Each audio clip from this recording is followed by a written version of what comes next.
শাবান মাসের গুরুত্ব নিয়ে। শাবান মাসটা হচ্ছে আপনার রজব মাস এবং রমজান মাসের মাঝামাঝি একটা মাস, যেটা এই মাসটা। তো রজব মাস হচ্ছে শাহরুল হারাম, মানে সম্মানিত মাস, এবং রমজান মাসও খুবই সম্মানিত। তো দুই সম্মানিত মাসখানের মাস হচ্ছে শাবান মাস। আল্লাহ রাসূল সাল্লাল্লাহু আলাইহি ওয়াসাল্লাম এই শাবান মাসকে অনেক বেশি গুরুত্ব দিতেন। আল্লাহ রাসূল সাল্লাল্লাহু আলাইহি ওয়াসাল্লাম রমজান ছাড়া অন্য যেসব মাসে আপনার নফল সিয়াম পালন করতেন, সেই মাসটার মধ্যে অন্যতম মাস হচ্ছে শাবান মাস। আপনার উসামা বিন যায়েদ রাদিয়াল্লাহু তাআলা আনহু থেকে বর্ণিত, তিনি বলতেছেন,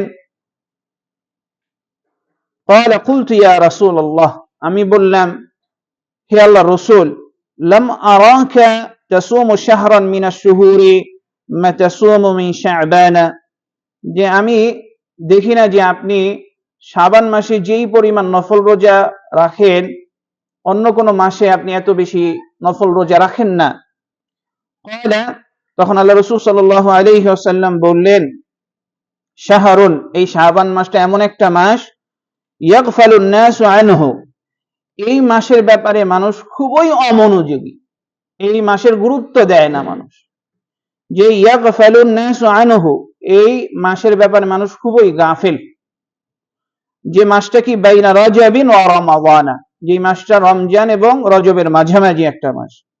ওয়া হুয়া শাহরুন, এই শাবান মাসটা এত বেশি গুরুত্বপূর্ণ যে তুরফাউ ফীহিল আমালু ইলা রাব্বিল আলামিন, এই মাসে যে মানুষের আমল সমূহ আল্লাহর কাছে পেশ করা হয়। যে ওয়া হুয়া শাহরুন তুরফাউ ফীহিল আমালু ইলা রাব্বিল আলামিন, যে মহান আল্লাহ তাআলার নিকট এই মাসে আপনার আমল পেশ করা হয়।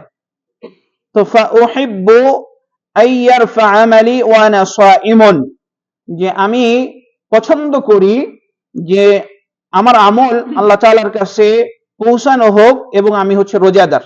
ওয়া আনা সাইমুন, রাওয়াহু আবু দাউদ ওয়ান নাসাঈ। ভাইরা আমার, এই শাবান মাসকে কেন শাবান মাস নামকরণ করা হইল? শাবান মাসের নামকরণ করার উদ্দেশ্য হচ্ছে যে ওয়াসুম্মিয়া বিশাবানা, যে শাবান মাসকে শাবান মাসে নামকরণ করার উদ্দেশ্য হচ্ছে যে লিআন্নাল আরাবা কানু ইয়াতাশাআবুনা ফীহ, কারণ আরবরা এই মাসে আপনার বিভিন্ন দিকে বিচ্ছিন্ন হয়ে যাইতেন। তো কেন বিচ্ছিন্ন